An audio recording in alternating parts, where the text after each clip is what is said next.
Oui, j'ai souvent entendu la phrase dite par certaines personnes, des mathématiques et moi ça fait 2, des mathématiques et moi ça fait 3, etc. Euh, Tout provient des blocages en mathématiques.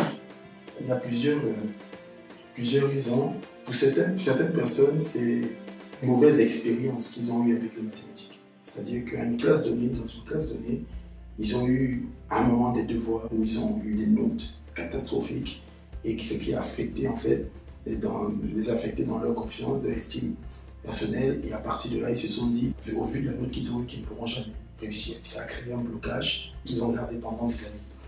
Pour certains, c'est une mauvaise expérience avec un prof. Peut-être qu'ils n'ont pas eu l'explication d'une certaine manière, ils n'ont pas compris, n'ont pas connecté en fait au prof.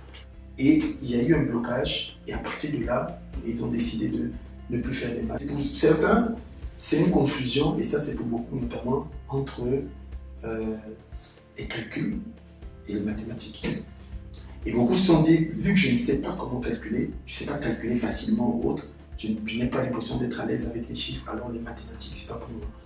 Mais en fait, ça c'est pour quelques premières raisons, mais par rapport à ça, il faut savoir que les mathématiques, certes, il y a une dimension de calcul, je vais commencer par la dernière, il y a une dimension de calcul, d'opération, mais c'est beaucoup plus que ça.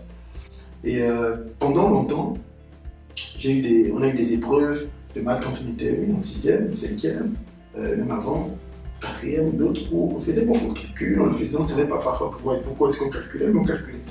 Mais j'ai découvert par la suite un autre volet dans les mathématiques qui est vraiment important, et ça dès la 4e qui est introduit, c'est tout l'art de la démonstration. En fait, en mathématiques, je me suis rendu compte que ça travaille plus, je dirais même plus on avance, plus on s'en rend compte, l'art de la réflexion, de la démonstration, et de temps en temps, s'il y a besoin d'un calcul, on peut faire des calculs pour avoir un certain résultat, mais ensuite, on revient à la démonstration, à ce qu'on voulait faire. Et en ça, j'ai vu un parallèle vraiment très important avec le droit. Et je vais prendre ça, peut-être ça va parler à quelqu'un. Vous savez, un juriste ou un avocat, quand il fait du droit, il veut démontrer une thèse.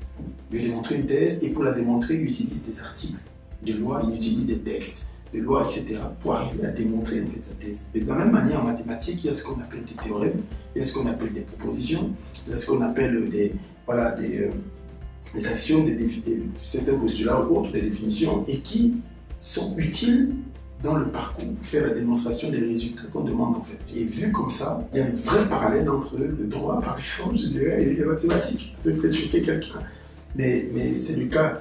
Et donc, quand on comprend ça, on voit que de la même manière, si quelqu'un ne connaît pas les articles de loi, ne connaît pas les textes de loi, un avocat, il ne connaît pas, il ne saura pas faire une plaidoirie selon les règles telles qu'il doit le faire. De la même manière, un élève qui ne connaît pas les théorèmes de maths, qui ne connaît pas les propriétés, qui ne connaît pas les définitions, il n'arrivera pas à répondre à des questions de démonstration qui lui seront posées. Donc pour certains, le blocage vient du fait qu'ils ne connaissent pas les cours, ils ne travaillent pas les cours. Et pourquoi? Parce qu'à un moment donné, ils ont accepté en eux une pensée qui n'arriverait jamais en maths.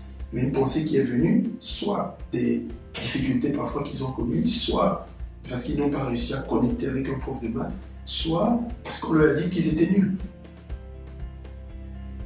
Alors, comment faire face à des difficultés, justement, en mathématiques? Comment en sortir? Mais déjà, une des choses, c'est de comprendre que les notes qu'on a obtenues à un devoir donné ne traduisent pas nécessairement le niveau qu'on a.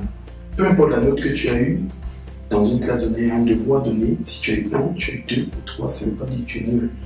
Et beaucoup ont accepté cette pensée-là.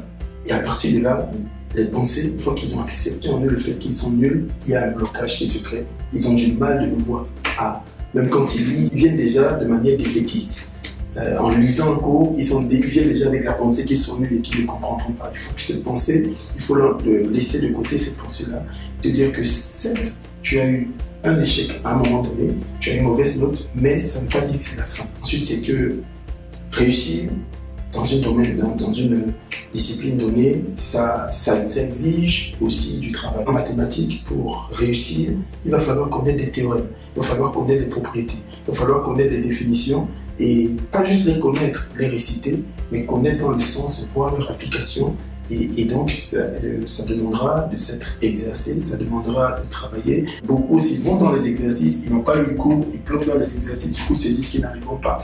Mais il faut d'abord revenir, il faut bien comprendre les cours, les définitions, les théorèmes, les propositions et faire des exercices pour asseoir. Les exercices permettent d'asseoir la compréhension des notions qui ont été vues.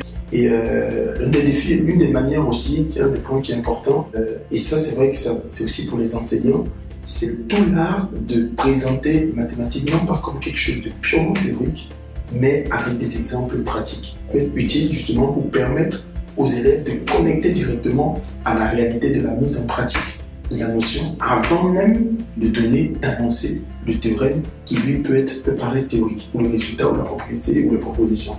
Pour les élèves, quand bien même ça n'a pas été fait dans le cours, c'est un travail qu'il est important de faire dans les exercices, de voir justement des aspects pratiques et ensuite de voir comment est-ce qu'on utilise les clés, les propriétés, les théorèmes, tout ce qui a été vu en cours pour y répondre. Les mathématiques, souvenons-nous, c'est un outil. Les mathématiques servent de manière sous-jacente à la résolution de problèmes pratiques. Donc, il y a l'exercice, il y a la connaissance du cours, il y a la prise du cours dans les pensées également, de ne pas aborder de manière défaitiste. Tout le monde, peu importe la forme d'intelligence dominante qu'on peut avoir, on a tous, je le crois, une dose minimale d'intelligence qui nous permette de comprendre toutes les disciplines. À nous de travailler à cela, d'exercer notre intelligence pour la compréhension des disciplines, de nous mettre au travail, de fuir la paresse. Voilà, l'exigence est de travailler, des travailleurs, ne pas hésiter à poser des questions. Il y en a aussi qui ne comprennent pas, mais ils ne prennent jamais le temps d'aller voir un enseignant ou un élève en classe qui a bien compris, mais qui dit poser la question aussi. Le prof dit parfois oui, bien à la mission quand même. Et je pense que quand on fait tout cela, il y a beaucoup d'autres choses encore à dire, mais déjà avec ces premiers points, je pense qu'on a de quoi sortir en tout cas de certains blocages et commencer à rentrer dans un parcours d'excellence mathématique.